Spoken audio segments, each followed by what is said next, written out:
Shirobako reminds me a lot of Bakuman. It reminds me so much of this series, except at this time we're following what an anime studio does. If you know what Bakuman is, pretty much you have it to where we get to see the inside life of mangaka, what they have to deal with when they write manga.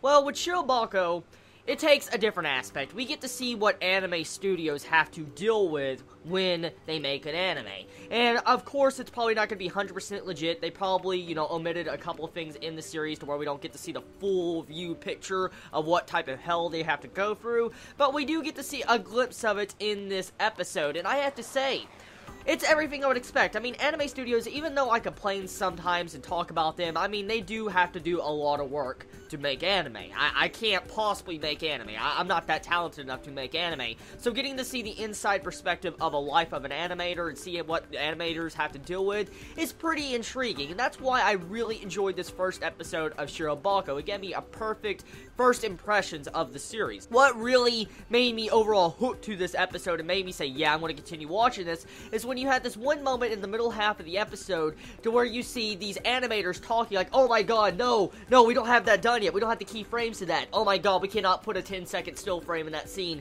They will bitch all over us. I'm like, think about this for a second, okay?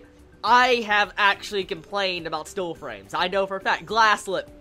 I have complained about still frames and seeing, how this anime actually has words or dialogue like that talking about still frames. I'm like, it's like, are you kidding me? I'm like, what?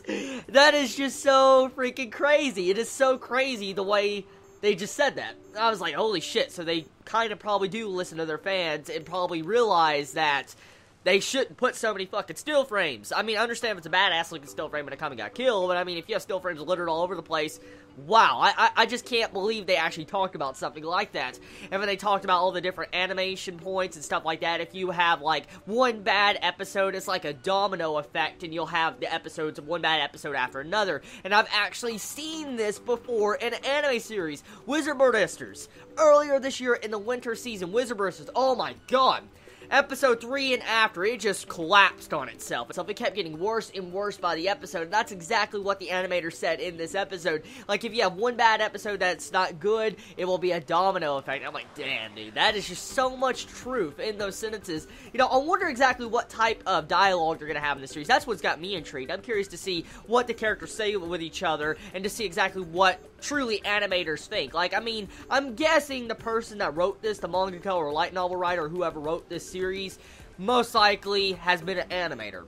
And he wanted to shed some light on what the animators have to fucking go through, because Bakuman done it, and it was a very successful series. And so getting to see the other side of the perspective and seeing how animators and anime studios have to deal with it, we might actually have an episode clearly focused on censors. Since we know that this entire anime season, this entire year's had a lot of censors when it comes to certain individual anime that's been rather excessive, it'd be interesting if they focus an entire episode on censors. I would love to see something like that. I would love to see something like that in this series. I would be so fucking happy just to see how the animators think when they have to censor something.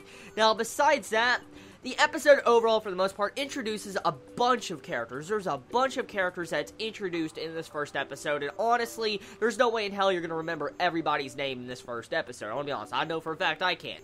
But, for the most part, none of the characters really seem to be bad characters. I like the characters' personalities from what I saw of them. I like all the voice actors, and I like the music. Speaking of music, the opening song. That opening song was pretty freaking amazing. When you see the main female character driving down the fucking road having a street race. Dude, she's drifting, eating fucking donuts, dude. Yeah, the opening song goes, she's like, eh. Oh my god, that was great, man. That was just so great when you saw that. That was funny. That was really, really funny.